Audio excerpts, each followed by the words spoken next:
原来金虎还曾经通过电视进行全网征婚。借着大熊猫生日这个宴会呢，我们想为他找一个女朋友，因为金虎呢已经到了这个8岁的生日，也到了一个适婚年龄，所以说我们想以此契机吧，然后为他在全国征集一个女朋友。然而从当时的8岁到如今的15岁，7年过去了，虎子还是孑然一身。虽然馆长和奶妈为了金虎的婚事操碎了心，但金虎的感情之路实属坎坷。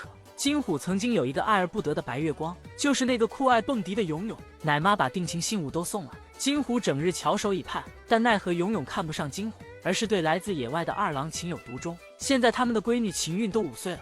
后来奶妈为了安慰金虎，又给他介绍了同在东北的普普。那时的普普还是女熊，奶妈也是把聘礼都送过去了。正当两家家长欢天喜地张罗之时，普普摇身一变成了男熊，女友变老铁。金虎再次遭受沉重打击，从此不愿再听到普普2字。但奶妈并没有放弃，还在四处张罗。于是有一天，奶妈对金虎说：“金虎，你知道天津的喜乐妹妹吗？好看吗？啊，喜欢吗？喜乐妹妹可漂亮了，是妙音的妹妹哟。”金虎听说是妙音的妹妹，兴奋坏了，探出脑袋想找奶妈看照片。结果奶妈又补了一句，也是飞云的妹妹，还是那个飞云的妹妹，直接把金虎干沉默了。可见六锁公主带给金虎的心理阴影面积。现在金虎和奶妈都看开了，他们达成共识，让金虎当一辈子的妈宝。咱们永远当妈宝啊！哎呀，好乖的哈，来当妈宝，哈，大虎子，当妈宝多好，要啥媳妇？就是，说的对，得不说联动是会选熊猫的，金虎、飞云和妙音都是个顶个的好看。小时候的飞云颜值就很出众了，圆圆的耳朵再加上仓鼠脸，这小模样像极了一只米老鼠，果然能打败飞云的。只有飞云小时候，阮女士因为认养了飞云的哥哥奥运，所以她也经常会过来看飞云。当阮女士和她说哈喽的时候，飞云还会吧唧着小嘴做回应。Hello，回家。最后都兴奋地摔倒了。有一次，阮女士在笼舍前喊飞云，结果飞云没回应，却把金虎给喊过来了。不认识金虎的阮女士还挺好奇这个热情的小家伙是谁。祖语。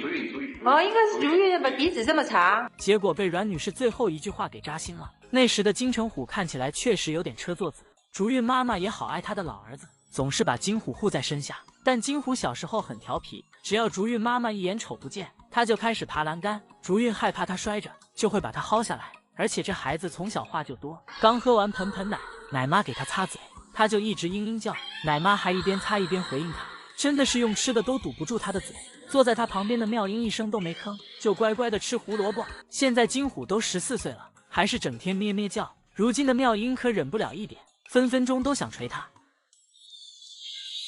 金虎啊，你能不能不吵吵？妙音都烦你，是吧？妙音，妙音，你说他一大早上你别让我睡觉，你在干啥？你喊乎他，对，你喊乎他。对，我是看不见你，看见你我抽死你。妙音平时虽然喜欢翻白眼瞪人，看着有些高冷，但她其实从小就特别喜欢黏着飞云，吃饭的时候也要和姐姐贴贴，有时候还会跑过来抢飞云的竹笋。飞云也不生气，就这么宠着她。3个小家伙出生时间相近，从小就生活在一起，后来又一起来了联动，他们会一起爬小卖部窗口找奶爸奶妈要吃的。3小只没分开的时候，金虎可欠了，他不是抱着飞云的脚啃，就是按着飞云打。妙音也没逃得过他的撩弦，非要把妙音从树上挤下去。后来他和飞云、妙音分开了，人家2个小姑娘在一起打闹，可把他激动坏了，隔着玻璃给妙音当场外指导。大连的3宝各有各的特点，飞云甜美，妙音高冷，金虎帅气，每一只都是颜值爆表。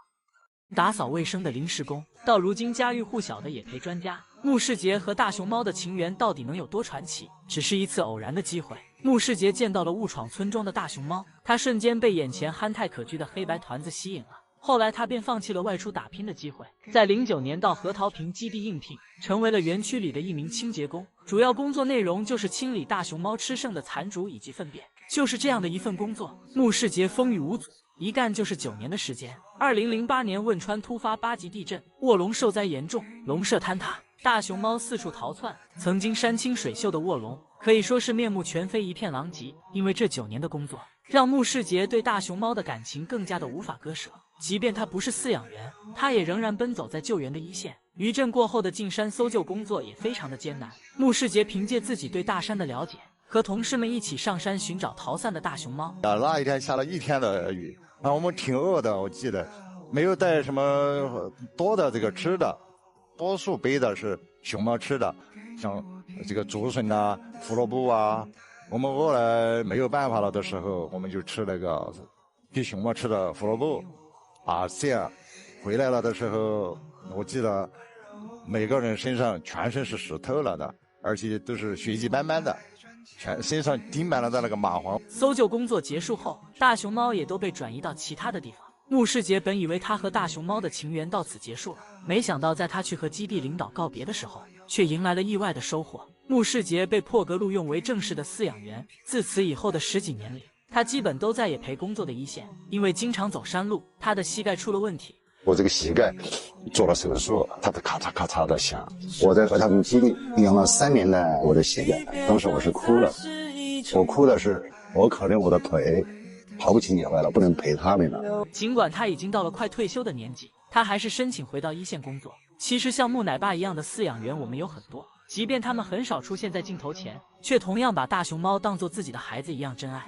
怎么会有飞云这么好看的小熊啊？银杏儿微笑唇，不管是看正脸还是看侧脸，都是无可挑剔的完美小熊。果然熊猫界的刘亦菲真的不是白叫的。飞云不仅长得好看，平时她不管干什么也都是温温柔柔的，就连去拿小黄鸭上的窝头也是轻轻的，这优雅的动作仿佛她是翘着兰花指把窝头取下来的。飞云对待她的阿贝贝更是极尽温柔，她每年假孕的表现好像比其他小熊都更严重些，所以经常可以看到她把她的阿贝贝抱在怀里舔舐，一边舔还一边慈母般的微笑，就连睡觉的时候也要把她抱在怀里，甚至在睡梦中也不忘用手轻轻地拍她的阿贝贝，这模样像极了哄孩子睡觉的母亲。她简直是把她的阿贝贝当作自己的孩子一样对待。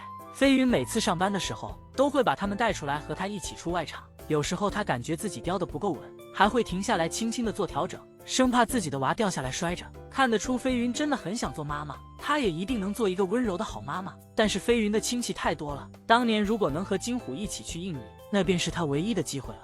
飞云现在有4个阿贝贝，有时候饲养员会都给她带出来，飞云怀里抱着一个，还不忘时不时的回头看另外3个，看得出她为了这几个娃也是操碎了心。然而同样的玩具，妙音玩起来的画风就截然不同了。妙姐的阿贝贝不是在天上飞，就是在和她一起练习无敌风火轮。这个米妮的待遇也好不到哪去。妙姐表示只有强者才配做我的孩子，而隔壁的大虎子总爱搞破坏，3两下就把玩偶娃娃给咬烂了，所以她现在基本不配拥有这类的阿贝贝。有了对比之后，就更能凸显出飞云的温柔了，因为飞云真的太美太甜了，大家看到飞云就会秒变夹子音，就连朝夕相处的饲养员也不例外。看俺家飞云要是回家了，这么些人在欢迎他。你看，哎呀，飞云带你亲的来，哎呀漂亮的，哎呀这漂亮的这个小胖妞。更重要的是，飞云有的不只是美貌，她的智商也很高。饲养员把笋笋给她放到了滑梯的中间，飞云趴在上面尝试了一下也够不到，于是她便拿起手边的抱枕，精准地扔向滑梯上的笋笋。就这样，笋笋和抱枕一起滑落了。只能说美貌其实是飞云最不值得一提的优点了。